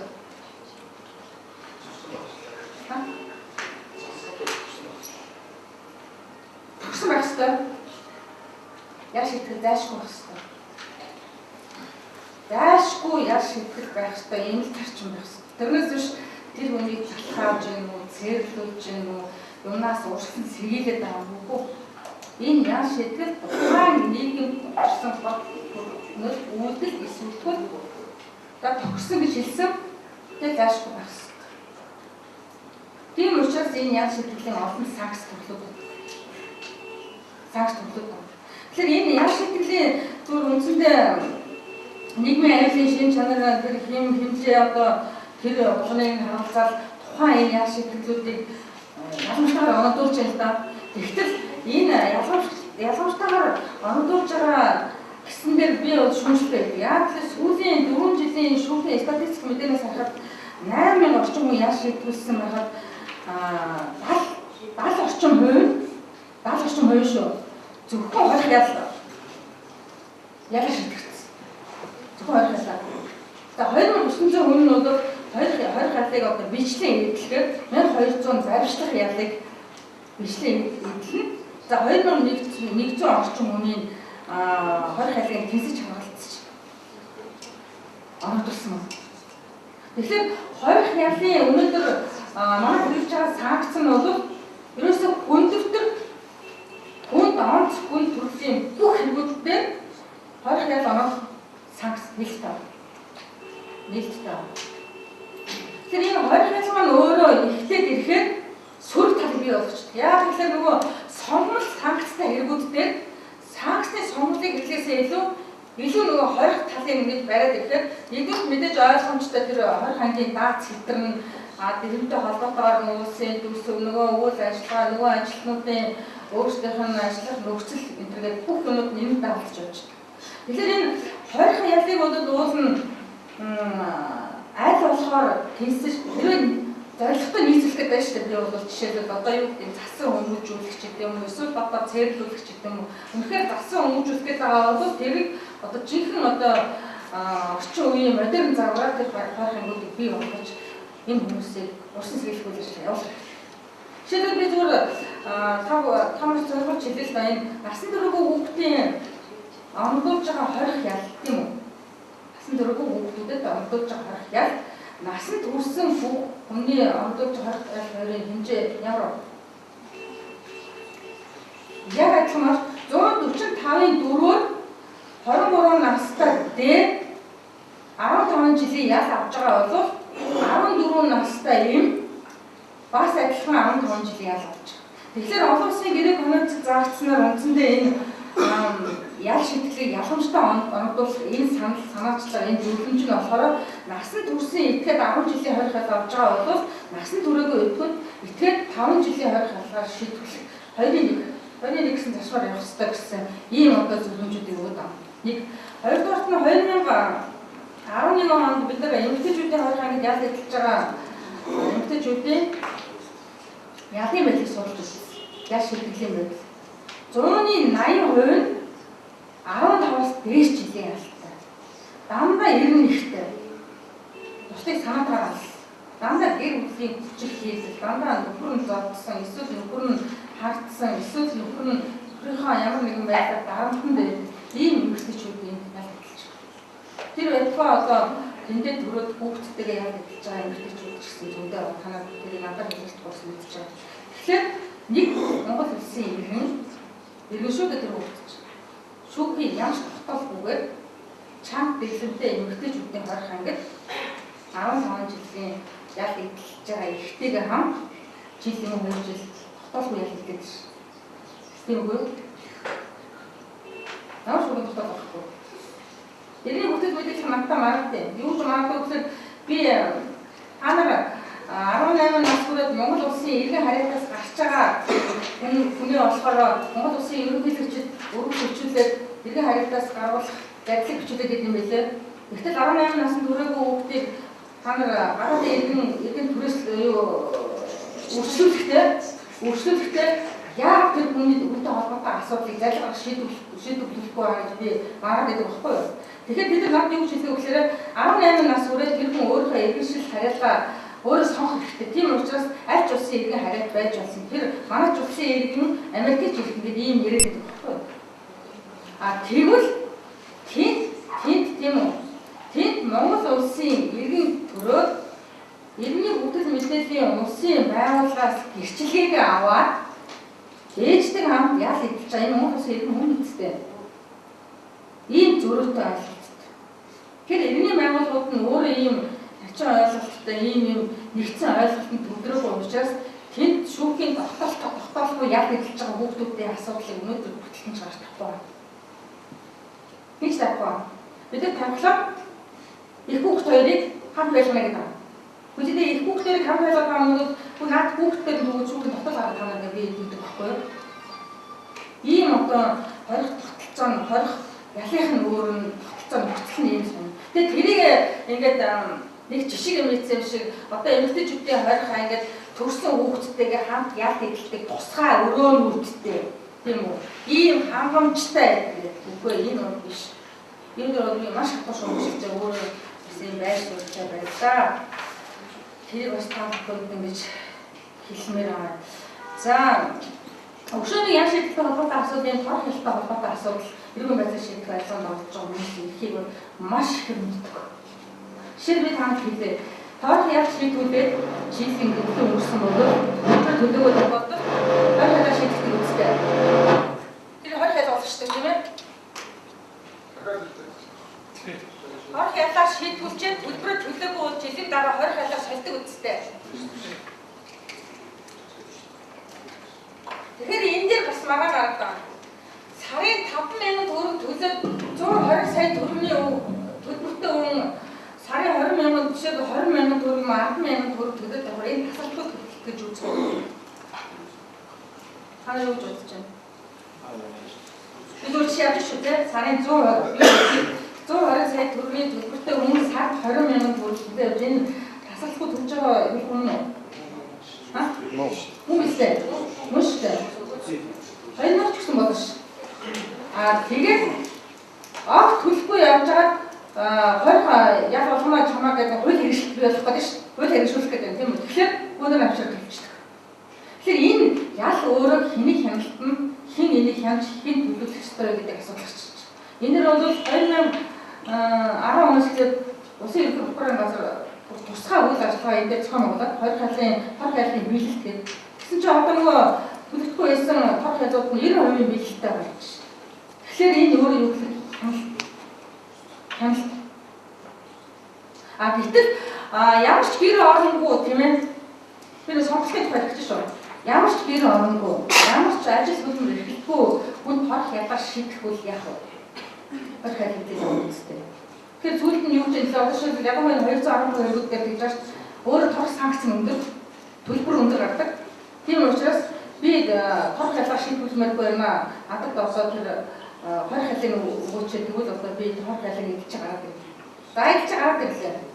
Гараад ирсний дараа торгол яах вэ? Төлбөр яах вэ?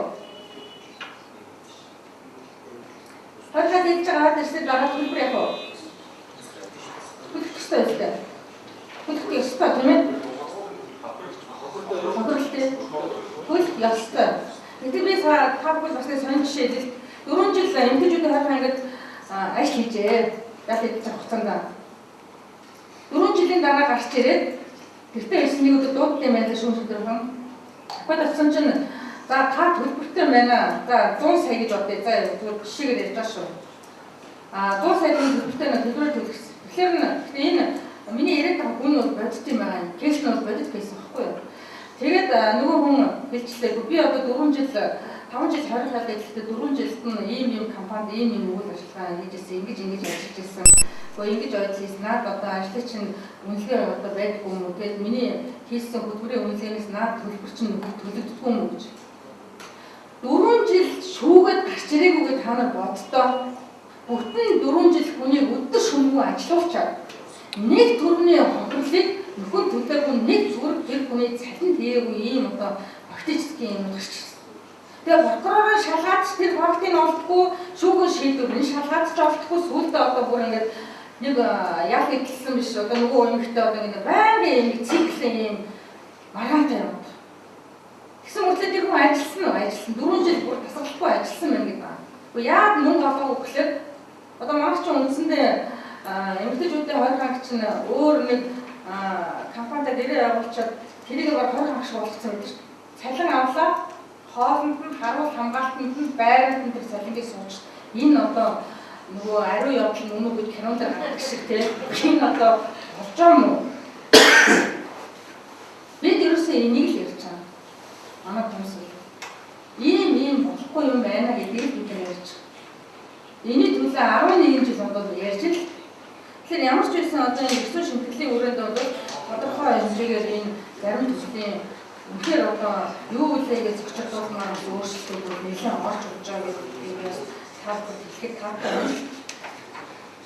За ерөнхийдөө бол зүгээр энэ байцаа шийдэх ажлаатай энэ холбоотой юмнууд би 2-3 ийм төвлөрсөн юмнуудыг ярьлаа шүү дээ. Гэхдээ ялгчтай холбоотой эрхийн асуудал ярьлаа. За ерөн шүүхтэн сангидах эрхийн асуудал ярьлаа. За хохирлолтой холбоотой асуудал ярьж байна. За сүүлний 20 хохирлолтой төлөвлөлттэй холбоотой мэдээ цаг хугацаа чинь тодорхой цаг хугацаа өгсөн. Бүх юм ингээд бариад ярина гэхлээр асар их цаг хугацаа мэдээж орж таарна.